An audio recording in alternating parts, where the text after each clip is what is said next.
নমস্কার সবাইকে। সবাই কেমন আছেন? আমি তৃষ্ণা আপনাদের জন্য নিয়ে আসছি নতুন একটা ভিডিও। তো আজকে আমি বানাবো হচ্ছে মটর ডাল। তো মটর ডালটা আমাদের বাসায় কিভাবে রান্না করা হয়, রান্না তো না, ডালটা কিভাবে তৈরি করা হয় সেটাই তোমাদের সাথে শেয়ার করব। তো ডালটাকে আমি ধুয়ে চলো পরিষ্কার করে নিয়ে আসি। ডালটা সেদ্ধ করার জন্য আমি কিন্তু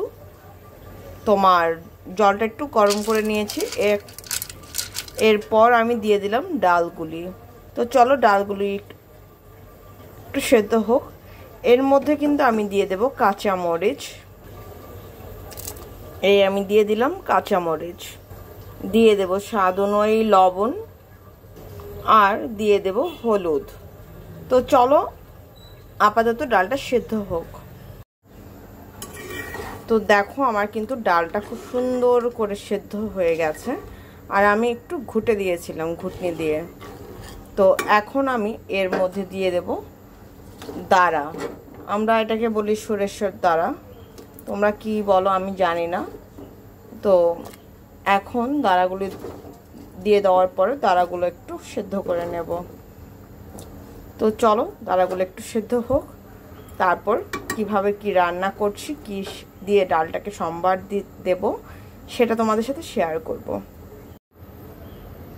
তো এখন আমি ডালটাকে সম্বার দেব। তো চলো সম্বার দেওয়ার জন্য কড়াইটাকে তো আগে খালি করতে হবে, ডালটাকে আরেকটা পাত্রের মধ্যে ঢালবো।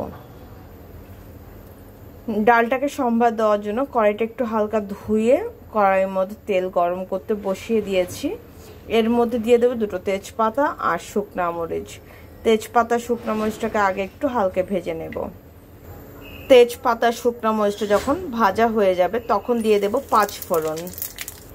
পাঁচফোড়ন থেকে যখন একটু সুন্দর স্মেল ছাড়া শুরু হয়ে যাবে ঠিক ওই সময় দিয়ে দেব সামান্য পরিমাণের হিং।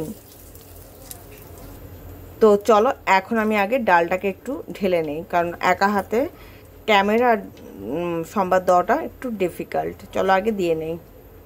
সম্বারটা দেওয়ার পর দিয়ে দেবো এর মধ্যে ফ্রেশ ধনে পাতা। এইবার সব কিছু সুন্দর করে মিক্সড করে দিলাম।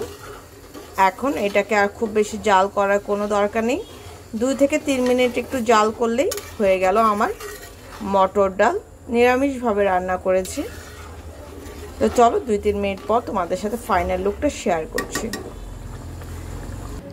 তো এই হচ্ছে আমার মটর ডালের ফাইনাল লুক। কেমন হয়েছে সেটা একবার বলো। আশা করছি তোমাদের কাছে ভালো লাগবে। যারা এইভাবে রান্না করনি করে খেয়ে দেখো, ট্রাস্ট মি খুব ভালো লাগবে। তো আজকের জন্য এ পর্যন্ত। সবাই ভালো থেকে সুস্থ থেকো, আমার জন্য আশীর্বাদ করো, আমি যেন ভালো থেকে সুস্থ থেকে তোমাদের জন্য নিত্য নতুন ভিডিও আনতে পারি। আর পুরো ভিডিওটা দেখো, দেখার পরে একটা লাইক বাটনে কিন্তু লাইক করতে ভুলো না। আর কেমন হলো দেখতে সেটাও কিন্তু আমাকে কমেন্টস বক্সে জানিও। টাটা।